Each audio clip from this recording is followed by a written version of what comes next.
Welcome everybody to day 2 of this ICI Research Symposium.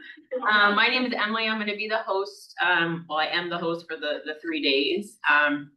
We'll do a little bit of an introduction of who I am, who our lovely panelists are, but just to orient us to what today is all about, we're going to be talking about the proposal process, how to write chapter 1, the IRB process, including those that are either in the works or that have been passed, as well as kind of contrasting qualitative methods from quantitative methods.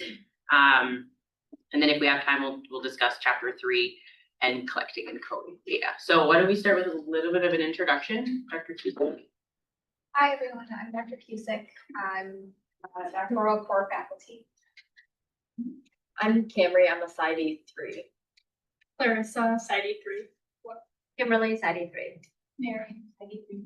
Hi, I'm Ariel, and I'm actually PsyD 2. Dr. Franks, and I am PsyD core faculty. Cool. So we have a broad range of kind of everybody in the PsyD 3s. Where are you at in your process? So I did quantitative, and I have my data collected, and I'm finishing chapter 4. So I'm doing qualitative, transcendental, and I'm currently in like the data analysis phase. Okay. So I'm doing the same methodology, but I am interviewing participants currently. I'm doing mixed methods and I'm in the midst of building my survey. So I've already gotten an interview. Perfect. Ariel, where are you at in the process? So I proposed last semester, and then right now I'm in the process of my IRB approval. I just got feedback from IRB on it, so I'm in. Okay, so we have a broad range of kind of where everybody is at. Did you have introductory things to say?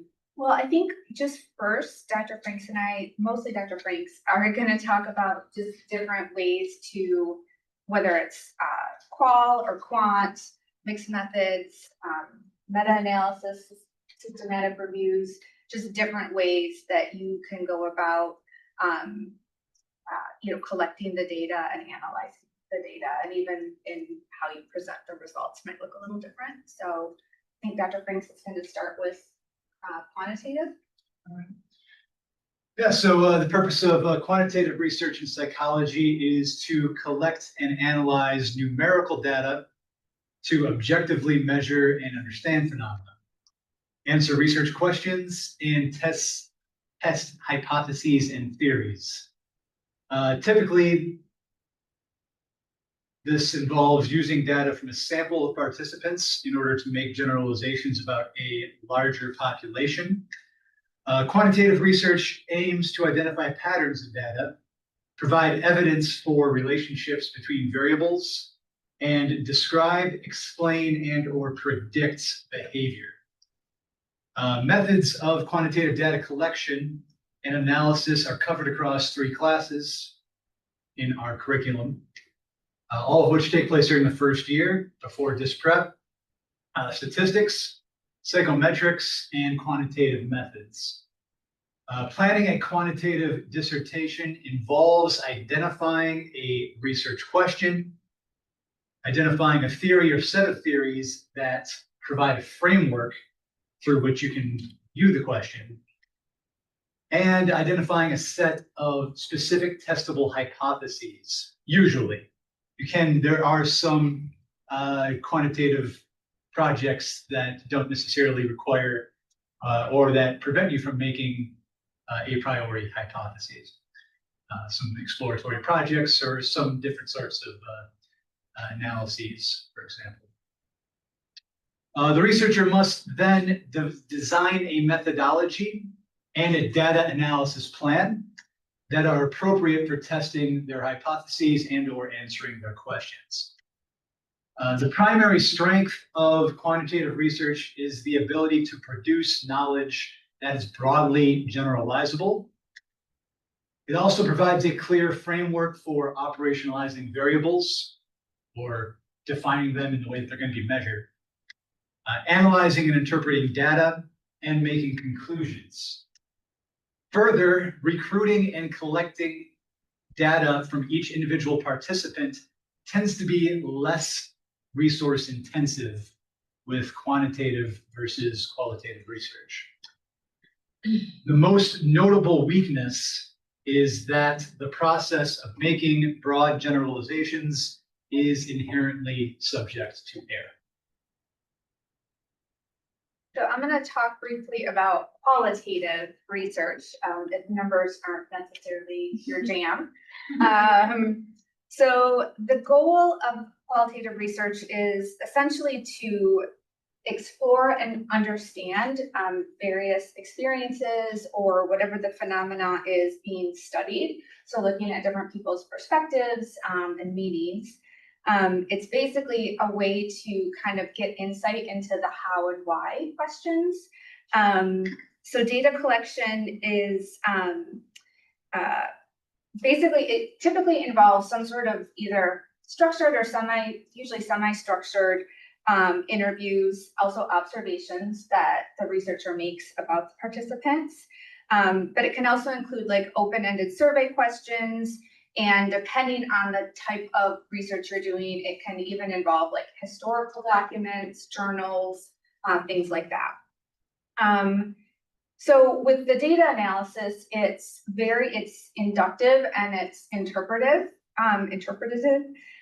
So looking for patterns, looking for themes, and then you're developing sort of conceptualizations of what you make of the themes, and sometimes even developing theories based on the data.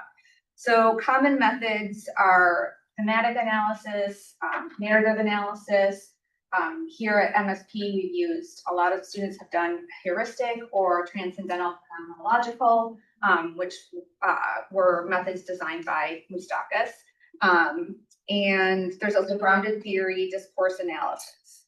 But again, the data is typically derived from transcripts from interviews. So one of the, I guess, key differences with qualitative, it's subjective in nature because you're depending on the researcher to extrapolate themes.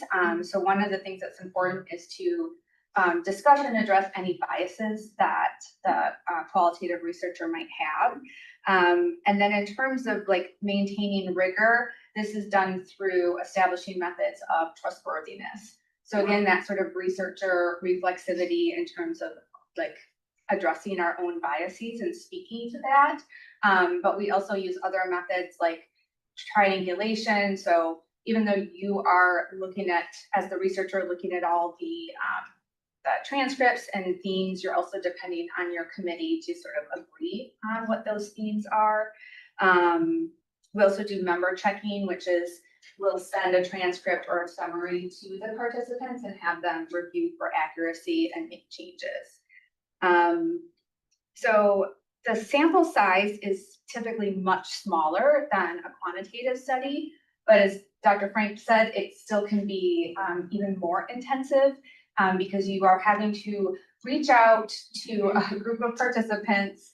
And even though you're very excited about your topic and you might even know a lot of people that would be good candidates, it's getting that agreement from people to sit down and talk to you for anywhere from 1 to 2 hours. So the nice thing about the small sample size, and again, I think it typically ranges from like 8 to 12 in the dissertations I've seen here. But the nice thing about the small sample size is it does allow for deep exploration. The findings are not necessarily as generalizable as quantitative studies, but some of them can certainly be more broadly generalized. And then the last thing I'll just say is in terms of the presentation of the findings from the research, as those of you working on your chapter 4 right now, it tends to be a very long chapter. So but that does include a lot of like participant quotes and things like that, so. Okay, so a good contrast between like you're talking about quantitative and the reliability is evidenced through the measures and kind of doing your due diligence as a researcher. And then as we kind of dive into qualitative, we're speaking more of like, is this true for your experience? And I'm curious, I guess, from our panelists who have done this process or in this process, and Dr. Cusick yourself, what's the process of getting people to sit down to talk to you? Is there like a buy-in? Clients come to us because therapy. I know for me, so my population is ICU nurses. So I had a period where I had like a lull, like I was not getting people. And then it took one participant who had a good experience, like really enjoyed her time, and she told her entire unit. And then I got like 5 more people afterwards. So I think it's like knowing your population and then like finding a way to like connect with it, if that makes sense. Especially when it's like such a subgroup of people. Yeah. And I heard from multiple participants that their kind of like hesitancy was like, oh, like you're not a nurse. How will you understand like what it's like to be a nurse and like kind of our experience, right? So it's like that also had a factor as well. Yeah, a little Like, bit of barrier. Yeah. So like really being able to like articulate like my goal and like how I aim to like really understand their experience. So. Yeah, thank you for that. Did you, in your process, did you plan for that kind of snowball, or was that kind of just? I did somewhat, but yeah, like I said, it just took like that one participant to just be like hounding her coworkers basically in a nice way. Like, Sure. But yeah, so. Anybody else that kind of wanted to speak to their buy-in of participants? Well, I can speak to that, but also put up a little bit of a warning for everybody. So mine is recruiting mental health professionals. And so I went on Facebook groups that are private, dedicated to mental health professionals. I also sent it out amongst our network of people. Within 24 hours, I had 250 emails. And I thought, oh my gosh, this is just amazing. What I have sort of learned is that a lot of these emails are not legit. And so I would just be really careful and do your due diligence. If it looks too good to be true, it might be too good to be true. So that would be kind of my warning to all of you, to be a little bit careful where you're sourcing and recruiting from. And then just my dissertation chair is Dr. Locke. And so we came up with certain questions to ask before committing to doing an interview, to sort of weed out things that were going on. So that'd be my advice. I think the screening process is obviously really important, and also once you can get someone who meets the eligibility criteria, and then I think it's talking about confidentiality too, especially depending on the population. Right. So that's something to consider, even, you know, who we want to study and how will I get these people to open up. It feels a lot like the qualitative interviews to me feel a lot like therapy in some ways. Like, yeah, so. Dr. Franks, can you speak to the buy-in in a quantitative manner? Yeah, so in recent years, the buy-in from participants has become on average very, very small. Of course, historically, you go back to the pre-internet age and everything had to be in person. And oftentimes studies were, you look at a lot of like classic quantitative studies that had very, especially in the subfield of social psychology, that had very in-depth, nuanced data collection procedures, oftentimes involving things like deception and confederates or actors who were working along with the research team. And that's the kind of research still happens sometimes, and that's resource intensive when it does happen. Especially if you have confederates, right? Especially if you have some sort of scenario that the participant needs to be led through, and that takes, maybe a half an hour or an hour per participant. But in large part, that's not the case anymore. As the internet has become more central to our lives, it's become more central to a lot of research in the social sciences, especially if it's of the quantitative nature. And a bigger proportion of studies are using online data collection methods, short surveys, or relatively innocuous manipulations that can be done with text or images on a computer screen, and completed in 15, 10, even 5 minutes. And oftentimes recruiting from large pools of online workers with relatively little effort, and for relatively cheap per participant. We're talking about a study that takes 15 minutes might pay like $3 per participant. Maybe if it's 10 minutes or less, maybe you're paying like $2. And so it's becoming increasingly easy to get convenient samples of folks that you can claim more or less represent the general population.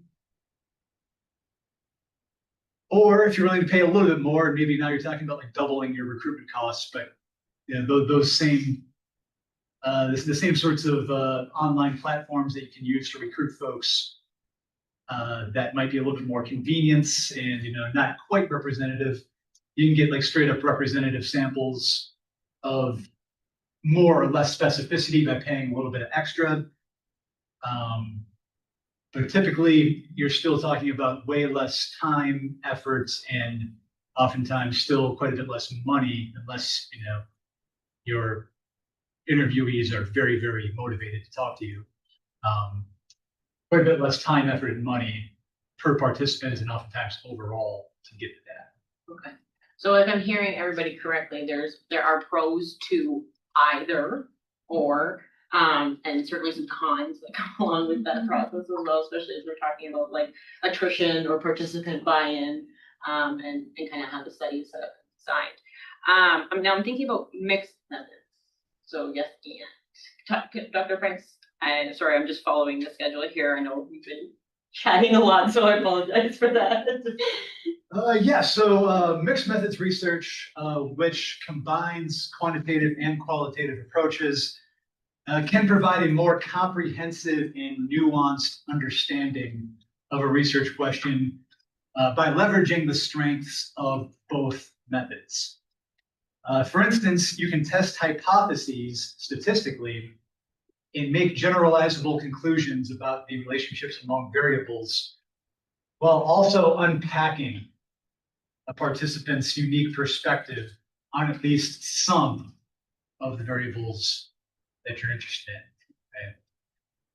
in. Okay? For example, you might use completely quantitative methods to measure your predictor variables, knowing that you have maybe some well-used and validated psychological instruments that are good predictors of a particular outcome, right? And then you might have, maybe your outcome is a behavior that can be measured quantitatively, or maybe it's a prospective behavior, like you can measure like the likelihood, you're asking like, what's the likelihood that you would engage in this behavior? Or you ask them about some attitude, right? You measure your predictors, and then you measure some attitude that you think that those predictors are going to explain and predict. But maybe that attitude's more nuanced, right? Maybe that quantitative component's just like, on a 1 to 7 scale, how much do you agree with this? We talked about this in stats, right? All those 1 to 7 Likert type scales, right? We treat them as being on a higher level of measure than they actually are, right? So we treat them as being like on an interval level, as having like equal intervals between, a 2 and a 3 is between a 3 and a 4, right? That's not really true. So maybe you want to unpack what does a 2 out of 7 really mean for the typical person? What does a 3 out of 7 really mean, right?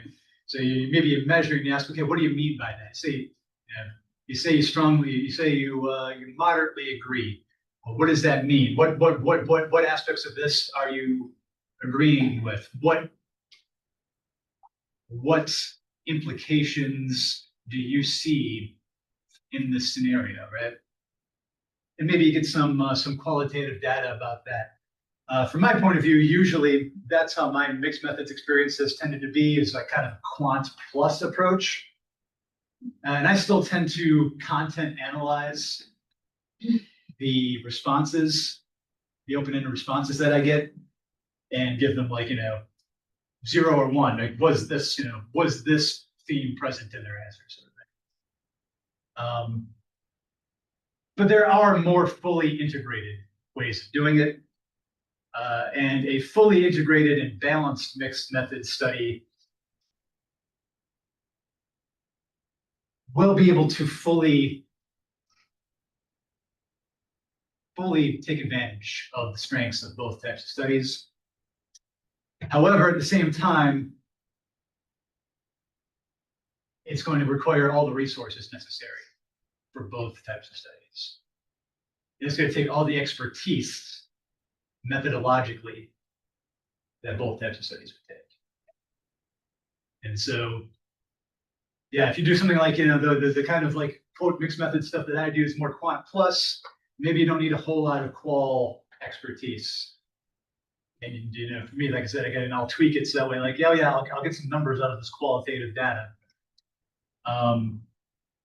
But yeah, the more you want to do a fully balanced integrated approach, the more you're going to need to make sure that, yeah, I have the skills to do both of these things. My committee as a whole has the expertise to get me through each of these approaches. Mary, is that your experience? Like, can you speak to your experience with, as a student participating in this? I know, like, the faculty always tell us, for the love of God, don't do. No, 100%. Right, and so. Yeah, I definitely, I have, very, very supportive committee, which is why I think it works. I'm also doing a comparative study. So for me, I'm looking at the experience of expected versus unexpected parental loss and the impact that has on identity development during adulthood. So that kind of inherently means that I'll need some sort of quantitative data to actually be able to kind of differentiate those experiences given the hard numbers. And then because I feel like this experience is so, deeply personal, and really important to a lot of people and has been like, a traumatic experience in a lot of ways. I wanted to include a qualitative kind of aspect, because I just think that it's a way to kind of honor people's experiences in a personal way. And also, like Dr. Franks was saying, like, it does allow me to look at things a little bit deeper and more personal. And so, yeah, I'm doing 4 heuristic interviews after the surveys are back.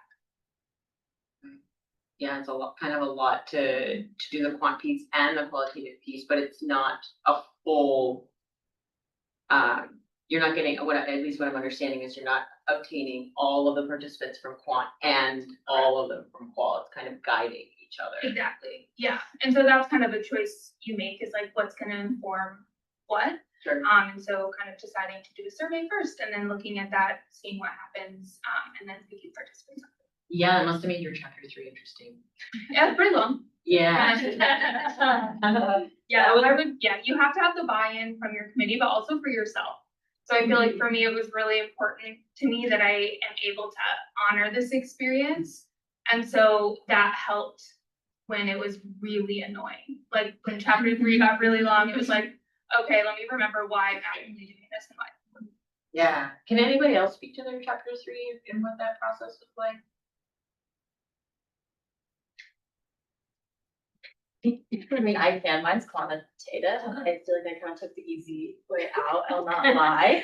I think my biggest advice for that is just making sure, it kind of goes towards actually finding participants too. It's like when you get your measures, I did a survey, linear regression is what I'm using. Making sure that the measures aren't too long, like too many questions that are gonna make your survey an hour long online, because no one wants to take that.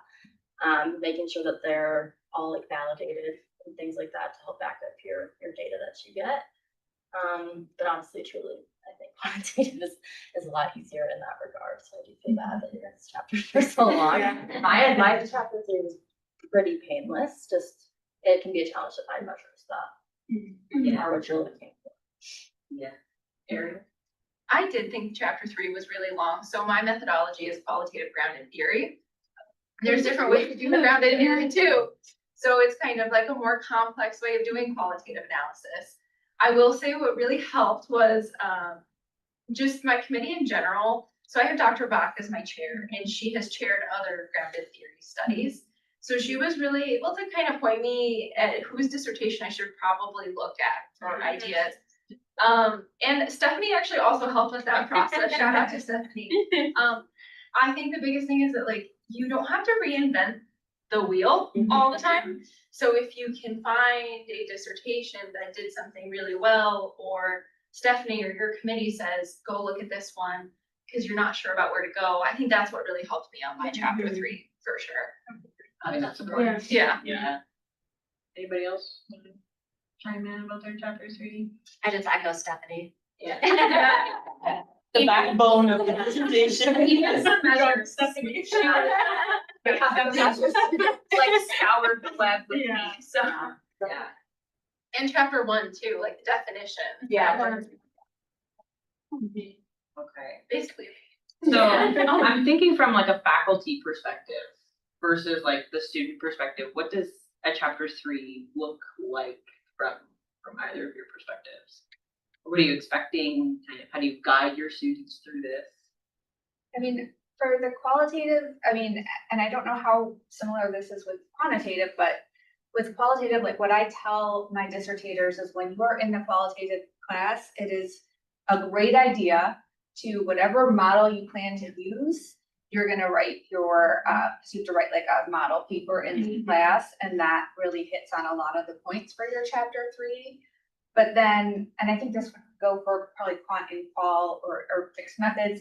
When it comes to like this, I always think of chapter 3 as like, that's the first half where you're talking about the model, the process of the model, the theoretical underpinnings.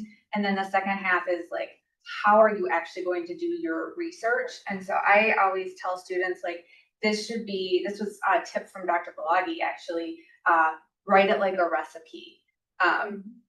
Everything needs to be very specific and in order. This is what I'm gonna do first, second, like with a lot of specific details. That's probably I spend a lot of time when I'm editing student dissertations on that, because it's like, okay, you're talking about interviewing, how are you screening them? Or you're talking about, you know, even you talk about screening them, are you doing that via email? Are you doing that over the phone? Like really specific. Yeah, which then that will also set you up well for IRB, because you can just pull from your chapters. If you're laying it out all very detailed in chapter 3, you're basically pulling all that out and putting that in your IRB. So that will set you up really well after proposal. That was thank you. That was a perfect segue because that was kind of like thing on our list here. So like maybe we start from the beginning of the IRB. You finish actually let's rewind. Proposal. Yeah. I'm jumping the gun. So you go 1, 2, and 3, and then you make your proposal meeting and we do your proposal. Can you speak to that experience? I know some people have proposed, some people are in the process, so. Yeah. Yeah. It's not that scary. No. I was terrified, and I'm gonna say, like, it's not that scary, and then you're still gonna be nervous, and that's very normal.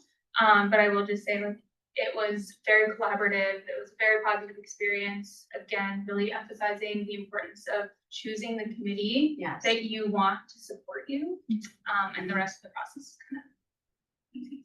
It almost didn't feel like a presentation. I don't know how your guys' experience was, but like my committee interjected, made comments and stuff. So it felt more like a conversation than it really did a presentation at the end of the day. So I actually thought that was kind of nice. It took the edge off a little bit. Mine didn't interject, but it was still very informal. So, you know, I didn't anyway have to stand up. You know, we all sat at the conference table, everybody listened. It was very, you know, like we all know, attend to the person, and they attended very well. I will say, if the professors could close their ears for a minute, I don't think your committee will let you get there if you're not ready. Yeah. Oh, And so I think walking confidence, kind of knowing that.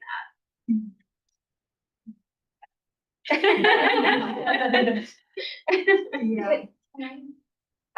So even before the proposal meeting, I think, and I kind of want to invite you to talk about your experience. So you have Disprep 1, which helps set you up for chapter 2. You have Disprep 2, which helps you write chapter 3. You don't usually leave those classes with a perfect 2 and 3, so you're having to like make edits. I'm wondering about the process of like incorporating the edits, but also when and how and where do you find the time to write your chapter 1? Because I think that's kind of the first piece that you're doing that's really independent of a plan. Good question. I don't know.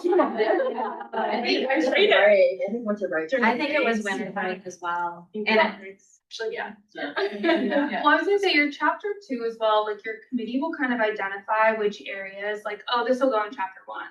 Or they'll kind of just like let you know, like, oh, this is great, keep it here for now, but you might move it later. And that was really helpful because that kind of gave me a guide. Yeah, I think I did mine over break too, but I have Dr. Callan as my chair and he loves his like case vignettes to open up like chapter 1. So that was nice to know. Like he gave me that idea. I was like, this would be like a really good way to like capture people's attention and like a good segue into like, this is why I chose this topic and this is why it's relevant. That made it a little easier to write.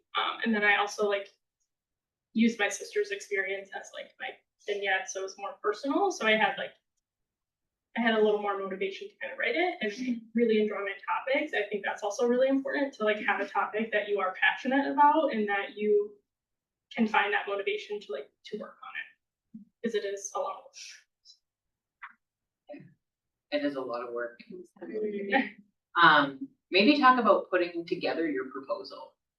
How was that process? Did the classes set you up for success in that way? Ariel, I know you chatted about that earlier. I think if you're somebody who's you don't change too much, like your idea, your methodology from like Disprep 1 and Disprep 2, both of those classes, they don't tell you this from the beginning. I kind of put this together at the end.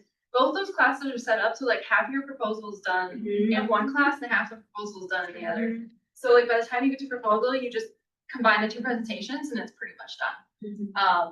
I think I spent all of like a day putting that PowerPoint together, maybe like an hour, like stuff, and that was it. Just because those 2 classes were set up so well. And at that point, you're so immersed in the topic, like there's a lot, I think, that students just like you start looking at and you're like, I know this stuff, I know this, you know it so well because you looked at it. Yeah, you start to become that expert. Were there any chapters that were hard to write? That you really, oh God, I don't really want to do?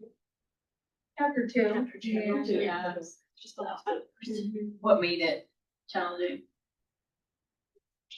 Yeah, I think Like organization. how do you organize? You're piling in a bunch of information. Yeah. So it's like how to organize things that like make sense and that like sets up for like, again, like why are you doing this or what's the reason behind it? So Dr. Allen's thing that he always talks about. yeah. The funnel is honestly the best way to do it. Yeah. He is my chair too, so I heard that more than other probably do. But that really is ultimately figure out. So organization is one that you kind of have to nail down to get through. Yeah.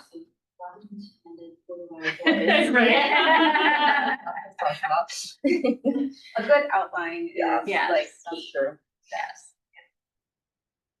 I had a thought, but it's fleeting.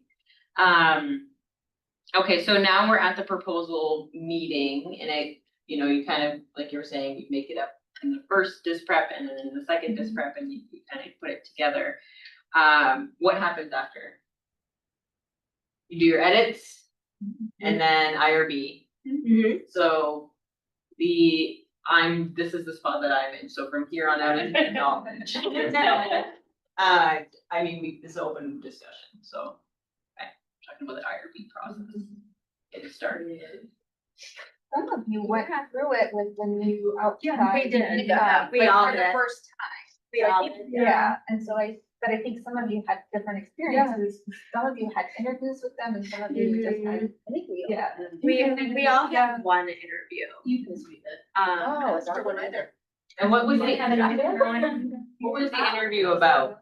Like, I think for my advice would have been, if you're having the interview meeting, to make sure your appendix, like your appendices are very in order.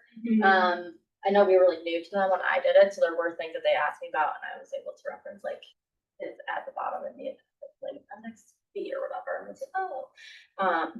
So if that's in working order, you're in really good shape on your IRB. But I mean, if they're not doing the meetings anymore, then I don't know. Yeah. It's similar to like proposal, but just backing up and explaining. Yeah, and I think too, like, I don't think they were too familiar with like qualitative, so I think that was like new for them, so it was more like, what is this about? And like, also for like my topic, because I'm looking at like ICU nurses experience during COVID, like this is a really sensitive topic, like I'm asking, you know, this is gonna bring up a lot of things, like how do you make sure your participants are okay when you're done? And also like checking if they're okay to even start, right? Like, are they in a good headspace to even do the interview? So it was a lot of like, I think for mine specifically was like that participant safety, and then also like that qualitative piece that they maybe weren't too experienced with. were they hammering in on the participant safety? I mean, A it's. little bit, yeah, they're like, how are you gonna make sure participants are like safe enough to start? Like, how are you gonna measure? Which I did talk about in my IRB, but I think they just wanted to make sure like that was in place, ready to go. I didn't do that. I didn't think that. Yeah. I didn't think that. When it comes to the degree of detail that you need to go into and the likelihood of being asked to have an interview with the IRB folks. Yeah, it's all about risk. The more risk your research poses to participants potentially, the more you need to make sure that, you know, when that application goes in, all the details, especially when it comes to protections of participants, are there. And even if you think you've been extremely detail-oriented and thorough, again, the more potential risk, the more likely you're going to need to have that conversation, that they're going to want to have an interview with you, to ensure that you fully understand and they fully understand all the complexities of the design and what you're doing to safeguard against harms to participants. And to, you know, maybe also talk a bit about, are there ways we can minimize this further while still answering your research question? You need to be able to justify any risks that your participants are going to experience, right? On the other hand, you know, and you know, I've done some deception studies back in grad school. It's been, you know, the in-person data collection, especially quantitatively, when we can now easily put a lot of stuff online, hasn't recovered. I mean, it was already, you know, increasingly going online before the pandemic hit. Now it's like, it's hard to get that buy-in for somebody to show up. If they're interested in doing research, right, they're most likely going to be wanting to do online research or participate in online research. But if you're doing like, you know, stuff that you can put online is typically really low risk. Sometimes you might ask about something a bit sensitive, and maybe you got to justify, you know, well, I have to ask about this. This is the topic. It's going to be, you know, yeah, it's a bit sensitive. They might feel a little bit of discomfort, but you know, it's something that they face in their everyday life. It's something that they talk about in their everyday life. It's something that they see in the news. It's still very modest amount of risk, minimal, you know, could claim it's minimal amount of risk. You do a little bit of debriefing. You give them like a number if they can call if they're feeling distress, and that's about it. And an IRB is going to understand, like, yeah, right. You know, they're probably filling this out in the comfort of their own home. They've got the opportunity to disengage very quickly. There's not a whole lot in terms of participant protection to think about there. And so the type of research that I typically do that's online versus, some of the deception stuff I used to do in the past, if you're doing a big deception thing, then yeah, there's gonna be a lot of intricacy in the IRB and probably a lot of questions from the IRB. But a lot of like the online survey stuff, or even like small manipulations that are online, not gonna have to have an interview with the IRB. Their questions are probably gonna be pretty minimal. And you include all your appendices, all your measures, all the examples of stimuli, and you're probably good to go. The qualitative aspects, the more in depth you get with the things you're asking them, the more personal, the more it can cause them distress. Yeah, you're going to need to justify why all those aspects are there and what you're going to do to protect them. Right. Good. And I think just to add too, with the interview, so MSP started using an external IRB. And so I think you four right here were literally the first students to go through it. And so it was this idea like, okay, send your IRB, and then they wanted to do a Zoom interview. Since then, I know for Dr. Frank and for myself, like we've submitted our own research projects and just got emailed feedback. Ariel, was that your? Yeah, that's been my experience. I mean, it hasn't been approved yet, right? I'm in the process, but they haven't brought up having to do an interview. I sent them the IRB and they gave me written feedback. And in the email, it said, once you fix these, we're confident that it'll get approved. So I haven't been asked for an interview or anything. My anticipation is once I fix all of this or specify or clarify what they gave me feedback on, it'll be okay. So I don't know, maybe it's a familiarization process with MSP too. Yeah, I think it was just, getting, because it was a requirement. Yeah, It was we like, had we had to turned it in, Yeah. and then Yeah. you get your You got the feedback. feedback. Yeah. Yeah. Thankfully. So I think they just. Yeah, adjusted that's it. really good for all of you. Yeah. I think they interviewed before and said, okay, these students with me know what they're talking about. We'll just send emails for now. Yeah. And while the qual studies we do here, again, being more intensive, might have a bit more risk to them than most quant studies do in social science. At the same time, they are even the most probably intensively done interviews on even on pretty sensitive topics are still a lot lower risk than what a lot of the projects that an external IRB company is used to dealing with, which would be a lot of medical research. And yeah, even the most sensitive topics that we might have to do a qual interview on don't need the whole scrutiny that a randomized drug trial does. Does anybody have any questions? To the audience.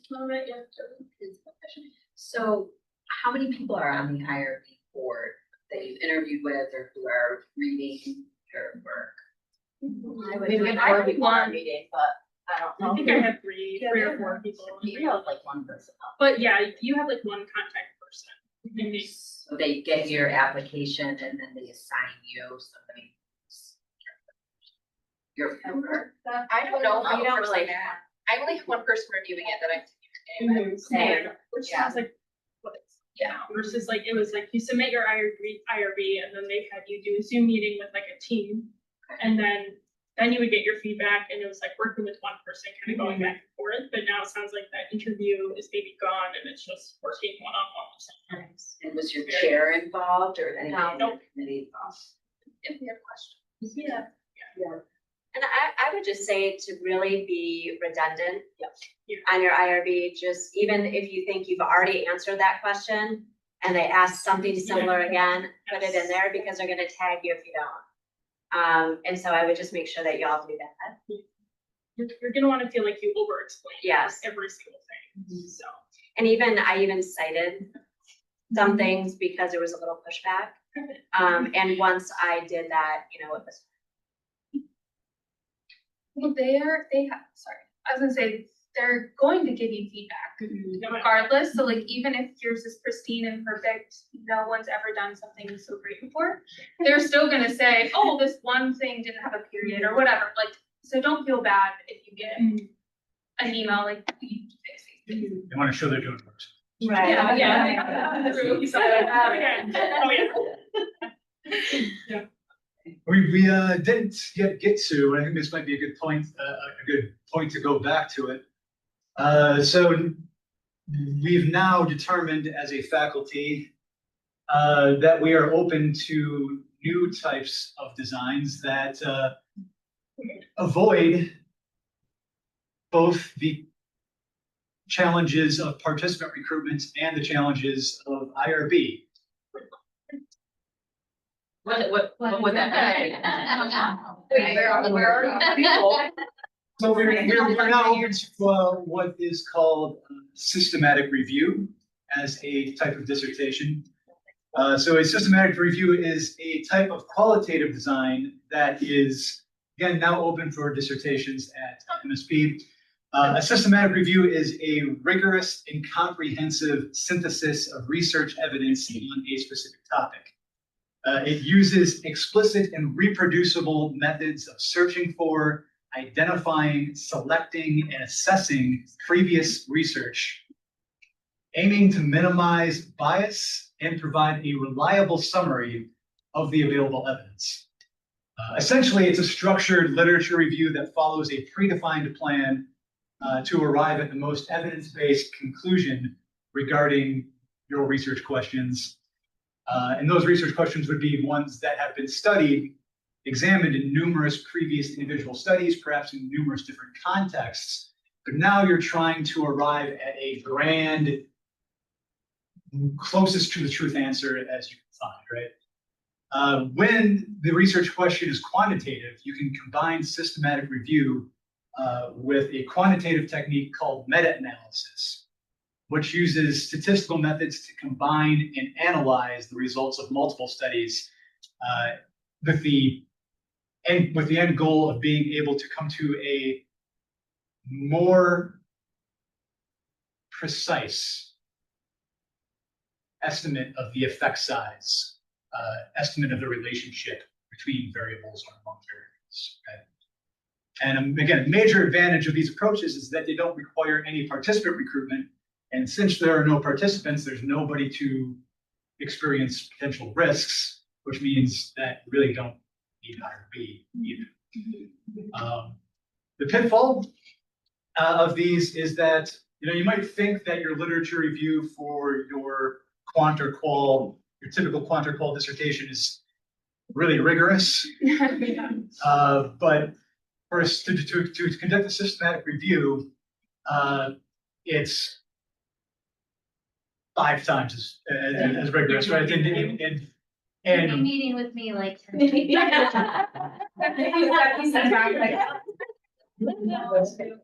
needs to be very carefully cataloged in the entire process. They are, however, extremely impactful. When you look throughout the research literature at systematic reviews and meta-analyses that use systematic review, you'll see that these are papers that are considered to be like seminal works within the field, right? Because they've come to synthesize all that prior work, and now those get cited a ton because those become the major resource that people go to be like, oh, I can find everything that I need on this topic by first reading this meta-analysis and then going into its references section and going back to those original studies. So they become very impactful and very highly cited. Thank you for that. Are there, just very quickly, are you a professor that is the chair for this? So the person, yourself? I would say you would want to have a chair that was still a topic area expert. And then you probably want to have an advisor who was knowledgeable about the process of systematic review and or the statistical process of meta-analysis. If you're to do a meta-analysis, I'd say, yeah, probably I'd be a good advisor for such a thing. We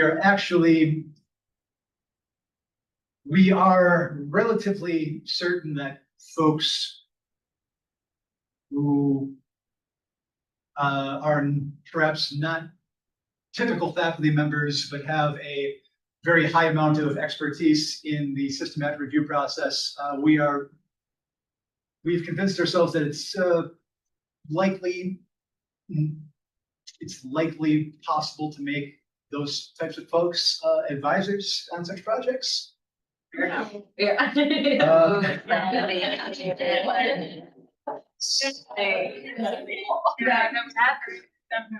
Very cool. Okay, so we have about 9-10 minutes left. If anybody would be open to sharing like an aha moment or some surprises that came up in your process.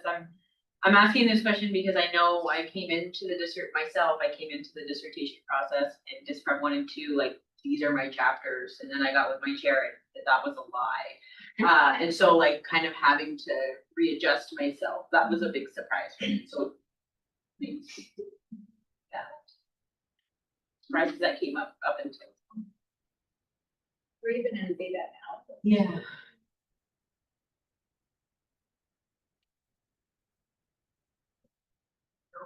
I don't know if it was really a surprise. I think I anticipated my first interview. You know, you go in, you kind of have a list of questions that are your guiding questions, but it just you know, kind of takes a mind of its own. I thought when I left my first interview, hey, you know, I think it went okay. And then I uploaded the transcripts into Descript and I read through it and I'm like, ooh, that was not really that good. You know, I didn't get the stuff that I want. And so I think that was maybe a surprise, maybe it wasn't, maybe just a learning experience, but don't be surprised if you're doing qualitative and you're interviewing participants, if it, you know, sort of goes off rail and you have to bring it back in. I wish maybe I would have practiced a little bit more, like just kind of read through my questions a little bit more before jumping in, but that's really all I have at this point.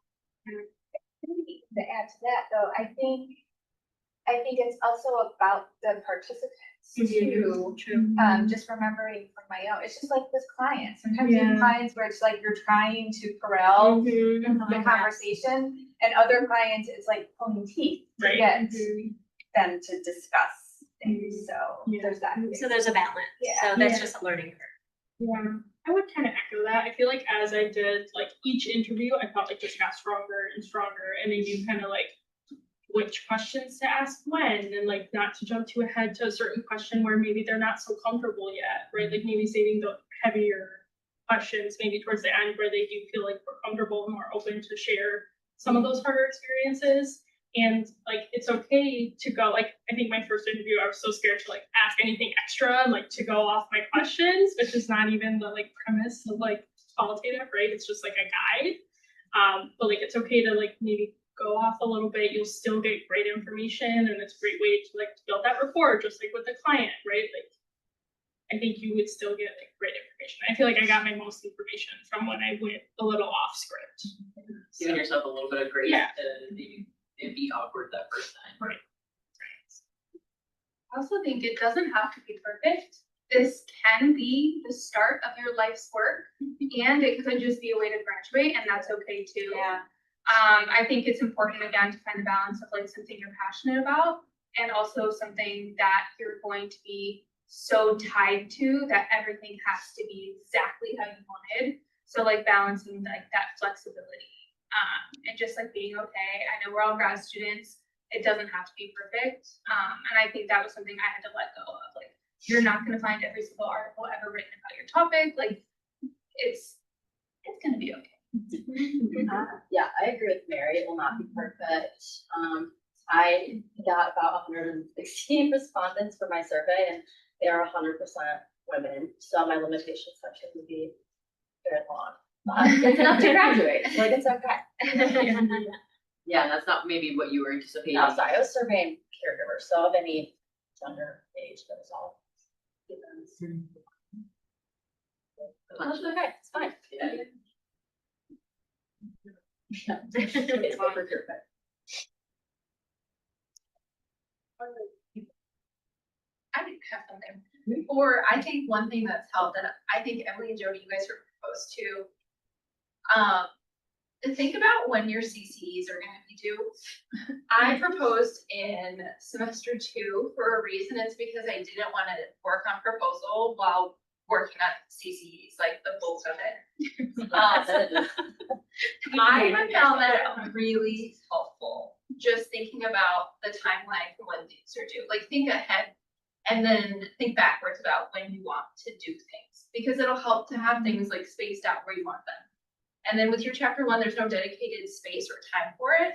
And I hate to be the person to be like, hey, work on this on break, but it helps to get it done during like that winter break. So you're not doing that plus work during the semester. That's just what I found really helpful for me, but Yeah, I would echo that. I didn't intend to propose when I had, but I'm happy that I did because now CCE is very much in your Yes. The faculty were right about year 2. I'm in here too.